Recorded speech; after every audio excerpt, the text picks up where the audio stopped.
Okay guys, in this video I'm going to go through how to hit the slice serve. You want to set the ball up as we do for regular slice, where you actually flip upside down. So I'd move it to 6 o'clock to start with, and then set the height so that you really get the ball somewhere between kind of low thigh height, I would say. Should feel comfortable.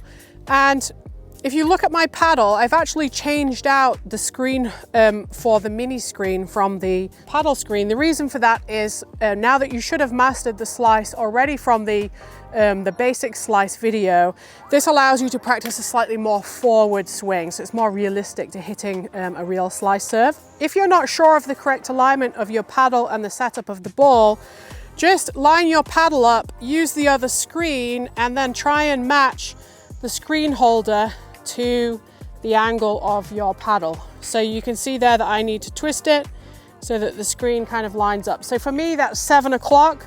If you're a left-hander, that's going to be 5 o'clock, and that's about right for your standard slice serve.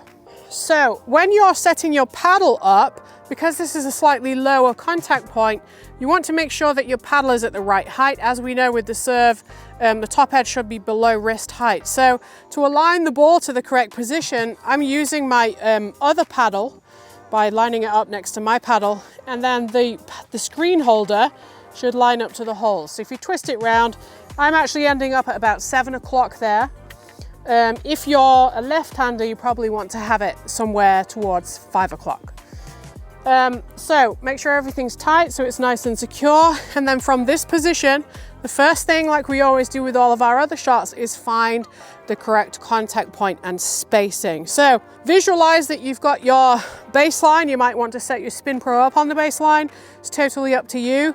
But you want to align yourself as you would do for your regular serve. You should be able to comfortably reach with your non-dominant arm, for me, my left arm, just to make sure that I'm dropping the ball into the correct zone and I can reach that ball drop, and that I can comfortably reach my contact point at the same time.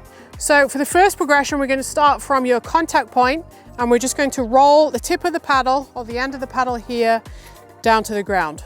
So you go contact point, down to the ground. So it's very similar to the regular forehand slice. Contact point, down. Then we're going to add in that ball toss arm. So you're going to bring out your non-dominant hand, pretend you're either tossing the ball up or dropping straight down. Contact point, down. Drop, down.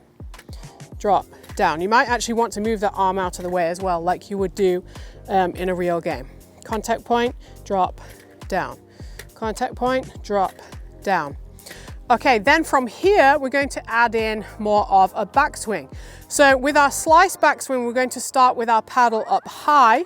So I would suggest starting just above the ball. Make sure you're not taking too big a backswing. And then from here, same thing. You're going to imagine you're dropping the ball or tossing it slightly, and then you're going to come down through to that finish. Drop, through to that finish. Drop, through to that finish. Now, the reason I have started with the mini screen today is you can actually practice a more forward swing, which is going to help you actually add more side spin. It's going to make the ball swing. So to practice that more thoroughly, I would suggest moving the ball down a little bit lower, because the lower the ball is, the easier it is actually to kind of carve around the side, and then turn the ball arm round to 8 o'clock for a right-hander, or 4 o'clock for a left-hander. And then it's exactly the same drill. You're just going to start, imagine you've dropped the ball. You might need to check your spacing again to start with. Drop, and then through. But this time you're actually going to continue that follow through around so that the tip now points forward. So instead of going straight down to the ground here and cutting down the back of the ball, you're actually going to be carving around the side of the ball, drop through, and then finish as if you are pointing that tip forward while the paddle is flat. And what that's going to do is carve the ball round.